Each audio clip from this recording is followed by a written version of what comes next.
வெளிப்படுத்தின விசேஷம் அதனுடைய 3ஆம் அதிகாரம் அதனுடைய 7 8 வசனங்கள் 7 8 வசனங்கள். ஆமீன். கர்த்தர் நல்லவர். பிலதெல்பியா சபையின் தூதனுக்கு நீ எழுத வேண்டியது என்னவெனில்,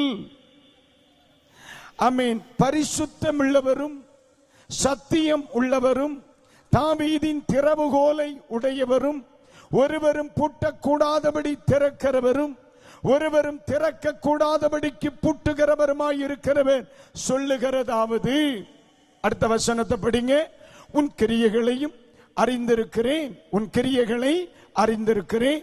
உனக்கு கொஞ்சம் பலன் இருந்தும் நீ என் நாமத்தை மறுதலியாமல் என் வசனத்தை கை கொண்டபடியினாலே இதோ திறந்த வாசலை உனக்கு முன்பதாக வைத்திருக்கிறேன், அதை ஒருவனும் பூட்ட மாட்டான். அல்லேலூயா, அல்லேலூயா.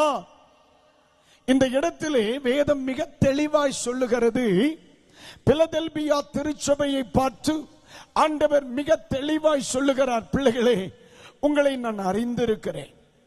7வது வசனம் சொல்லுகிறது, 8ஆம் வாக்கியத்தின் முதல் பகுதி சொல்லுகிறது, உன் கிரியைகளை நான் அறிந்திருக்கிறேன்.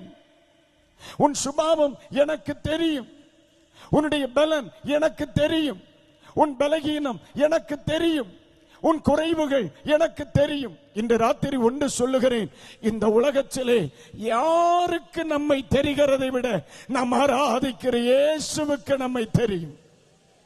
அல்லேலூயா, அல்லேலூயா. மறுபடியும் சொல்லுகிறேன், புருஷன் மனைவியை தெரிந்ததை விட, மனைவி புருஷனை தெரிந்ததை விட, புருஷனும் மனைவியும் பிள்ளைகளை தெரிந்ததை விட, பெற்றோர் பிள்ளைகளை அறிந்திருக்கிறதை விட, இந்த உலகத்தில் யாருக்கு யாரை தெரியுமோ இல்லையோ, இயேசுவுக்கு நம்மை நன்றாக தெரியும். பிலதெல்பியா திருச்சபையும் ஆண்டவர் அறிந்தார். இந்த திருச்சபைக்கு ஆண்டவர் சொல்லுகிறார், பிள்ளையே, உனக்கு கொஞ்சம் பலன் தான் உண்டு. கொஞ்சம் பலன் என்று சொன்னால் மீதி என்ன? 100% பலன் இருக்கணும். ஆனா இங்க எவ்வளவு இருக்கு? 25% பலன் இருக்கிறது. அதுதான் கொஞ்சம் பலன். அப்போ 100% இருந்தாதான் பலவான் அப்படி சொல்லலாம். இப்ப எவ்வளவு பலன் இருக்கிறது? 25%. அதனாலதான் சொல்றார், பிள்ளைகளுக்கு என்ன பலன் இருக்கிறது? கொஞ்சம் பலன் இருக்கிறது. ஆனா 75% என்ன இருக்கிறது? 100%ல 25% பலன் இருக்கு. அப்போ 75% என்ன இருக்கிறது?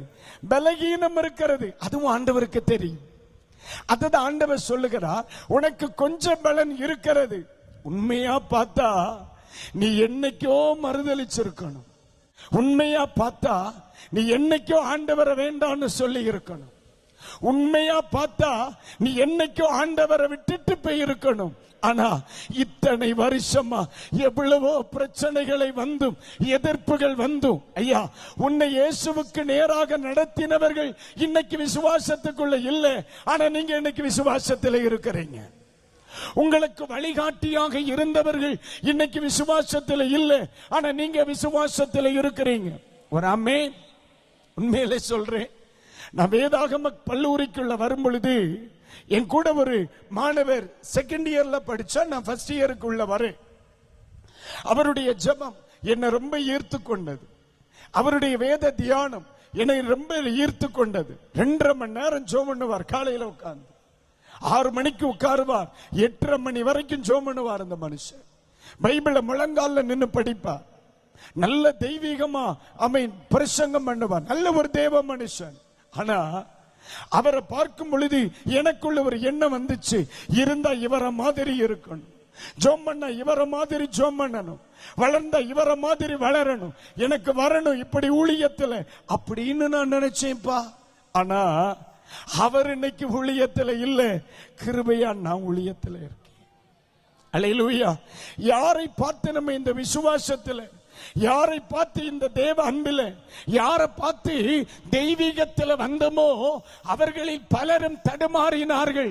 இன்னைக்கு நாம் நிக்கிறோம், மறுதலிக்கல, சத்தியத்தில் நிக்கிறோம், சபையில நிக்கிறோம், தேவ கிருபையில நிக்கிறோம், வேதத்தில் நிக்கிறோம். இன்னைக்கு ராத்திரியிலையும் உங்க கையில வேத புத்தகம் இருக்கிறதானால் ஆண்டவர் சொல்லுகிறார், நீ மறுதலியாமல் இருந்தபடியினால்.